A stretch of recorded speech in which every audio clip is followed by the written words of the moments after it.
Oke guys, welcome back to Cryptonesia bersama gue Toshi, di mana kita akan membahas segala sesuatu yang berhubungan dengan cryptocurrency dan blockchain.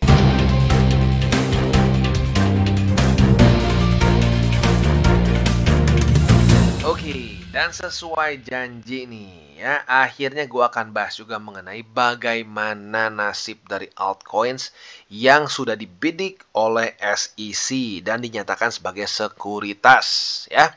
Nah, tentunya seperti yang kita tahu itu ada listnya. Tetapi mungkin banyak yang lo nggak tahu, listnya ini kebagi 3 ya. List pertama dikeluarkan saat dia mensu Binance ya. Saat dia mensu Binance keluar 4 ya. Pertama Cosmos, BNB, BUSD dan COTI. Awalnya itu saja. Lalu tiba-tiba setelah kita tahu ya, setelah dia mensu Binance, dia lanjut ngesu Coinbase, which is lucu juga karena Coinbase ini adalah publicly listed company di US. Artinya apa? Dia pasti sudah ada hubungan dulu dengan SEC sebelumnya, karena untuk jadi satu publicly listed company pasti dia harus ada kontak-kontakan dengan SEC menanyakan bahwa dia sudah oke atau belum. Dengan faktanya Coinbase itu sudah listing ya, atau sudah listed gitu ya, ini sedikit konyol tiba-tiba disu oleh SEC ya. Nah, dia menyatakan ada tambahan lagi list, ada Chiliz, Near, Flow dan seterusnya. Lu bisa lihat di sini. Nah, anehnya lagi setelah beres keluar 2 list ini, keluar lagi list tambahan. Ada Solana, Cardano, Polygon, Filecoin dan seterusnya. Jadi kesannya tuh rada kayak sedikit kayak apa ya? Jujurnya kayak anak kecil ditanya, "Mau apa?" "Oh, mau permen ini A B C D F G." Terus tiba-tiba pengen tambah lagi gitu. Jadi kerasanya kayak gitu ya. Ya, rada konyol sih, tapi ya sudahlah ya. Nah, sekarang mungkin yang bertanya-tanya, sebenarnya apa sih itu sekuritas? Jujurnya di Amerika Serikat pun sekarang banyak yang berdebat ya. Sebenarnya ada tesnya, namanya adalah Howey Test. Nah, Howey Test ini bisa dibilang adalah suatu tes framework atau legal framework yang sudah antiquated ya, atau sudah terlalu jadul sebenarnya. Karena ini diciptakan di 1946. 1 tahun setelah kita merdeka Indonesia ya, jadi sudah sangat tua ya. Nah, makanya banyak yang masih berdebat, banyak yang menyatakan bahwa ini sudah tidak valid. Tapi nggak apa, kita bahas ya. Jadi Howey Test ini menunjukkan apabila ya satu apa ya, mau komoditi ya, pokoknya inilah ada satu produk investasi atau inilah produk finansial lah gitu ya. Nah, apabila dia memiliki 4 kriteria ini, dia masuk ke sekuritas ya. Investment of money, effort of others, profit expectation dan juga common enterprise. Nah, ini ya intinya kalau kena 4-4-nya jadi sekuritas. Nah, tapi sekali lagi ini adalah satu tes yang bisa dibilang sudah terlalu tua dan nggak bisa dipakai untuk semua hal-hal finansial yang ada di market sekarang gitu. Jadi ya oke lah, itu pro kontra, terserah lu mau lihatnya seperti apa. Nah, tapi intinya sekarang itu kalau dari si Gary Gensler sendiri ya, dia menyatakan seperti ini ya. Semua kecuali Bitcoin itu potensinya bisa jatuh dalam yurisdiksi security ya, atau maksudnya jatuh dalam juridiksinya agensi dia ya, alias SEC. Ya, siapa yang nggak mau ya, dia pengen kok bisa semua ke dia ya. Nah, sampai keluar meme seperti ini ya, meme bahwa ya ini katanya ya, jangan pernah bertanya ke perempuan soal umur dia, jangan bertanya ke laki-laki soal penghasilan dia atau salary dia ya. Ke Gary jangan tanya apa itu sekuritas, karena semuanya sekuritas ya. Jadi ya lagi-lagi lah ya. Sebenarnya kalau mau ngomongin soal keuntungan bagi dia, ya tentunya keuntungan bagi dia. Kalau semua jadi sekuritas, berarti ya semakin besar influence dia gitu ya. Kebayang nggak sih kalau semua kripto itu harus dalam under regulationnya SEC ya? Berarti sekuat apa? Harus berapa banyak project kripto yang melobi ke SEC? Apa ujung-ujungnya? UUD, ujung-ujungnya duit ya. Jadi lagi-lagi ya, kita ngerti lah ya motif utamanya kenapa. Nah, tetapi yang menjadi permasalahan ini adalah kita sekarang pemegang token-token atau altcoins gitu ya. Ini gimana nih ya? Nah, cara paling gampangnya adalah kita melihat apa? Kita melihat dari kasus XRP. Dan sebelum kita masuk ke situ ya, ada yang bilang, Bang, bener gak sih? Katanya Gary Gensler ini ada hubungannya sedikit lah sama si SBF. Karena kenapa? Soalnya aneh bang, FTX kok nggak diapa-apain. Nah, itu juga salah satu pemikiran yang cukup kritis menurut gue ya, karena aneh kalau mau bilang, oh FTX tuh beda kasusnya, sama aja penggelapan uang. Kan mereka menuduhkan Binance penggelapan uang, walaupun belum tidak terbukti. Ya belum terbukti lah ya. FTX jelas-jelas menggelapkan uang.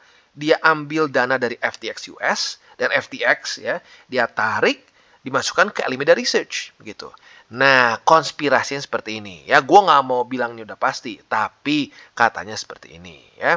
Seperti yang kita tahu, Gary Gensler itu adalah sebelumnya profesor di MIT ya. Nah, siapa bos dia ya? Bos dia adalah Glenn Ellison. Nah, Glenn Ellison ini adalah profesor of economics di MIT dan former boss of Gary Gensler ya. Berarti dulu bosnya si Gary Gensler waktu di MIT. Nah, sekarang siapa Caroline Ellison? Caroline Ellison ini adalah CEO dari Alameda Research yang date dengan SBF ya. Wow, kok pas banget ya, anaknya Glenn Ellison, mantan bosnya Gary Gensler ya. Anaknya itu dulu pacaran sama SBF ya, dan ternyata gue juga baru tahu SBF ini adalah graduate dari MIT juga. Wow. Ya, gue nggak berani ngomong apa-apa sih ya. Tapi sepertinya ada kaitannya. Jadi mungkin ini penyebabnya kenapa FTX kayak tidak disorot ya. I don't know, maybe ya. Nah, sekarang ini lagi-lagi nih gue bilang ya, ini masih desas-desus, belum ada terbukti apapun. Ini hanya kita melihat korelasinya saja ya. Nah, sekarang kita lanjut lagi back on track. Kira-kira ada possibility seperti apa kalau kita lihat dari kasus Ripple. Oke, nah sekarang kalau kita mau mengambil kasus dari satu crypto project yang ribut lama dengan SEC, apalagi selain XRP atau Ripple lebih tepatnya ya, karena bukan XRP yang disu adalah Ripple, yaitu issuer dari XRP ya. Nah, ternyata kita bisa lihat dia sudah ribut sejak Desember 2020, artinya itu sudah sudah menuju 3 tahun ya. Nah, sekarang kita akan lihat nih secara harganya seperti apa, dropnya seperti apa ya. Jadi cara paling gampang apa? Ya ke TradingView ya, kita cari XRP di 2020 Desember ya. Kita sekali lagi bisa lihat di sini ya, dari Desember 2020. Nah, kita ambil 2020. Nah, ini gue udah tandain ya, Desember 2020. Apa yang terjadi setelah kasus dia atau legal case dia mulai ya. Nah, dia itu totalnya drop sebesar sampai week terdalam ya 72,36% begitu. Jadi ya tentunya ada volatilitas ya, ada drop yang signifikan. Nah, jadi kalau lu nanya ke gua, "Bang, kira-kira nih the worst case-nya kalau sampai kasusnya itu kayak XRP, gimana Bang?" Ya kemungkinan kalau sampai ditarget benar-benar seperti ini ya, langsung disu oleh SEC, ya siap-siap. Ada kemungkinan kalau dari XRP, fakta yang kita bisa ambil adalah dia bisa sampai minus 70%-an lebih gitu ya. Tetapi ini kasusnya apa? Kasusnya langsung diserang satu project ya, spesifik Ripple. Di sini dia buat list yang sangat panjang ya, bikin listnya ada Cosmos, ada BNB, ada BUSD, ada COTI, ada NIR, ada banyak banget ya. Nah, jadi kemungkinan apakah akan separah XRP semuanya? Menurut gue kemungkinan enggak ya. Kenapa? Ya karena lu kebayang gak sih satu kasus begini aja 2020 sampai sekarang belum beres-beres begitu. Jadi kemungkinan SEC juga nggak punya dana dan punya tim yang cukup untuk bisa mengurusi semua yang mereka udah tulis di sini. Gitu. Jadi kalau menurut gua, ini pandangan gua ya, sekali lagi, gua bukan ngedukun. Pandangan gua akan terjadi dan sudah terjadi. Kita bisa cek di sini ya. Solana ya, Solana drop minggu ini 28%, Cardano drop sebesar 29% minggu ini, FTM drop sebesar 26%, Matic drop sebesar berapa nih? 32%. Nah, tetapi kemungkinan tidak separah XRP. Nah, tetapi untuk BNB nih, ada kemungkinan seperti XRP. Kenapa?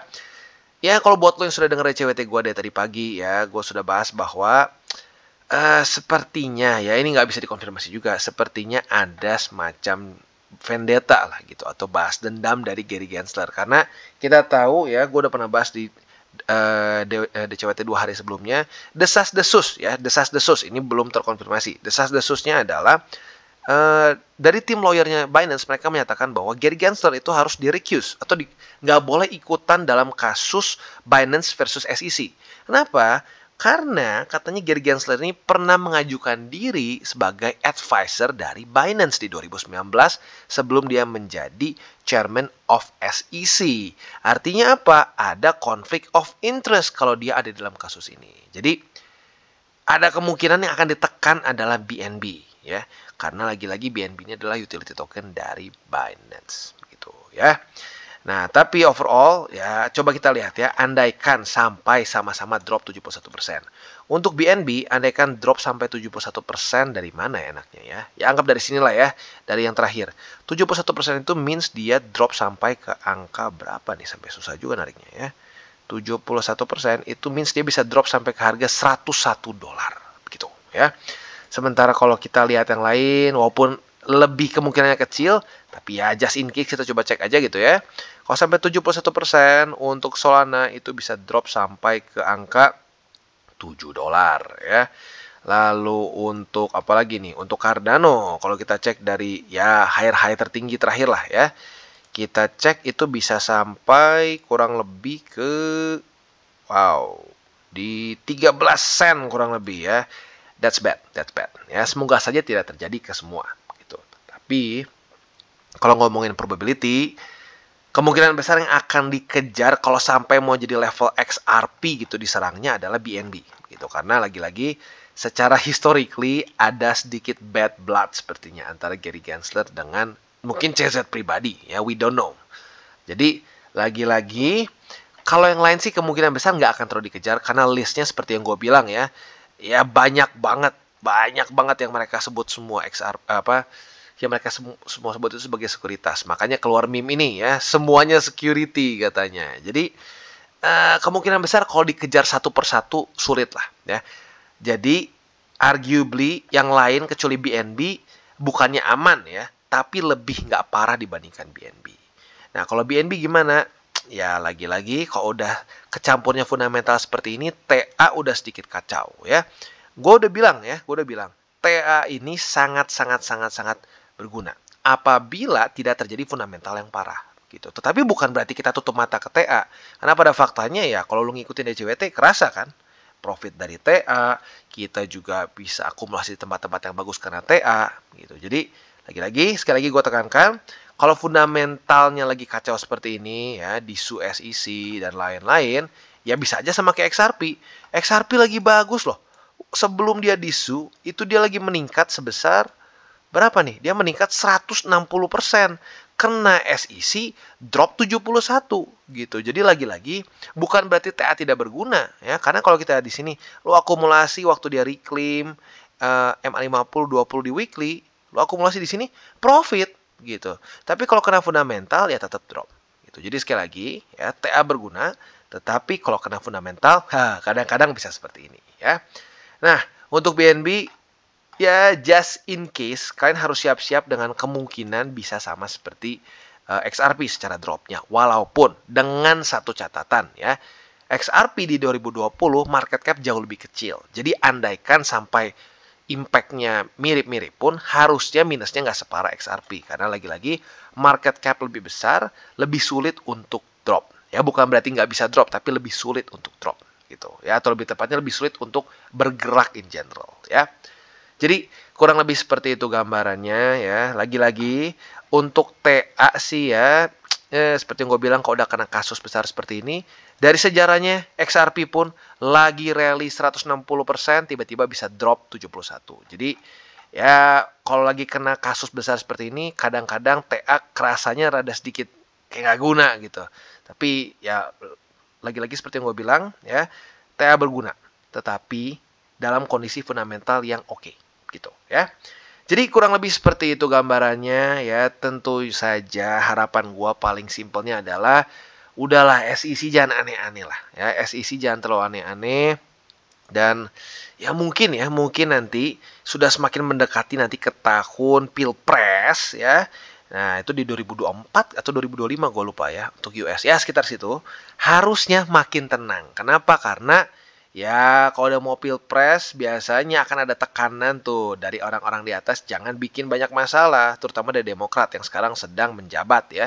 Jangan banyak bikin masalah, nanti jelek ya. Takut nggak bisa dipilih lagi ke term kedua. Jadi mungkin setahun atau 2 tahun ke depan ya ini semua akan pelan-pelan hilang, mulai di sweep under the rug ya, mulai di sapu, ditaruh di bawah dari apa sih rug itu tuh, rug itu karpet ya.